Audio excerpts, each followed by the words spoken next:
High on Life 2 is the sequel to 2022's High on Life that released to so-so reviews, but did decent enough sales along with finding a lot of its audience on Game Pass that they got to make a sequel. Is High on Life 2 the kind of sequel that really is what the first game should have been, or was it a mistake to give it a second shot?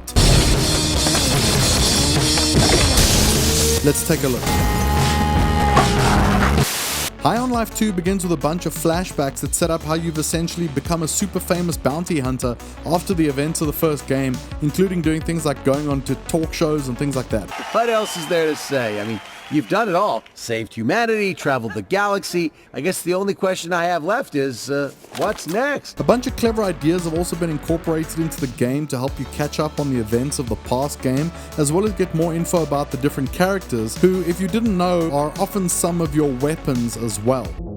Yeah, cool. Yeah, let's just take a minute to find some swag in the middle of a sinking ship! From the moment a few years back that I originally saw the trailer for the first game before its release, I was kind of put off by the chatty weapons and the overly familiar Rick and Morty voices of Justin Roiland. He apparently did some bad things, so he's out of the picture in this one, and it seems like it's all the better for it. Oh jeez, Rick! Based on my own experience, High on Life 2 feels like a much more well-paced, well-written out adventure. There's a good balance of story and action and some really fun set pieces to go with it all. The humor is honestly better than I was expecting to, with some of the dialogue and the in-game gags causing me to genuinely laugh out loud.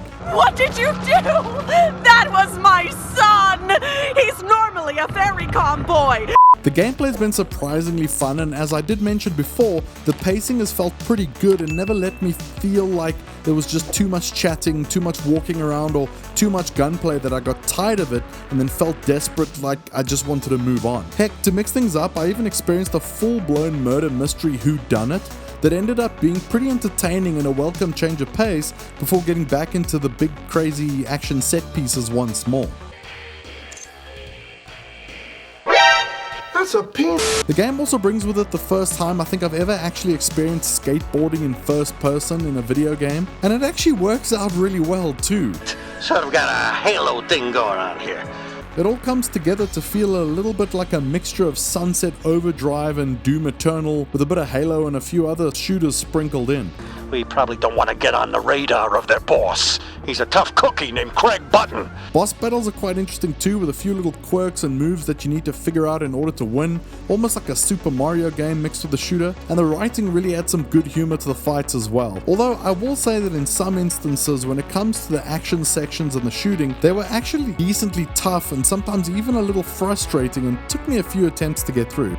Now being referred to as Serious? the Outlaw. You're just gonna stand This seems right in to be front the of latest in a TV? string of pharmaceuticals. The pre-release build that I've been playing on PS5 performs really smoothly, however the resolution has taken a big knock to make it that way, with the entire game looking fairly muddy and low res, as well as having some pretty heavy shimmering effects from the lower pixel counts, as well as some very slow texture popping in places as well. Thanks to the art style though, it is still a good looking game, and I'm hopeful that a day one patch gets it into a better looking shape than this, but I can't say if that's gonna happen or not. For now, it has at least performed really well and looked decent for the most part.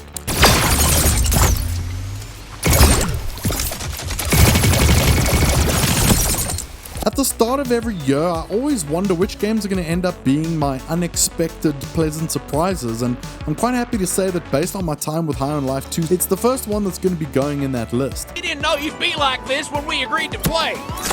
If you got Game Pass, it's a no-brainer, so definitely give it a go.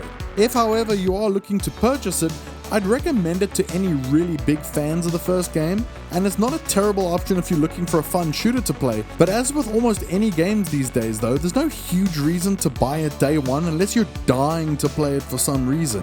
So with that in mind, I'm happy to recommend the game when it comes along later down the line at a sale price that you're happy to spend, or of course on a subscription service. So tell me what you think. Are you going to be playing High on Life 2? Are you thinking about picking it up? Let me know in the comments. If you enjoyed the video, hit the like button to let me know and help it reach more people. You also might be interested in checking out some of these other videos right here. Thanks so much for watching. I'll see you soon.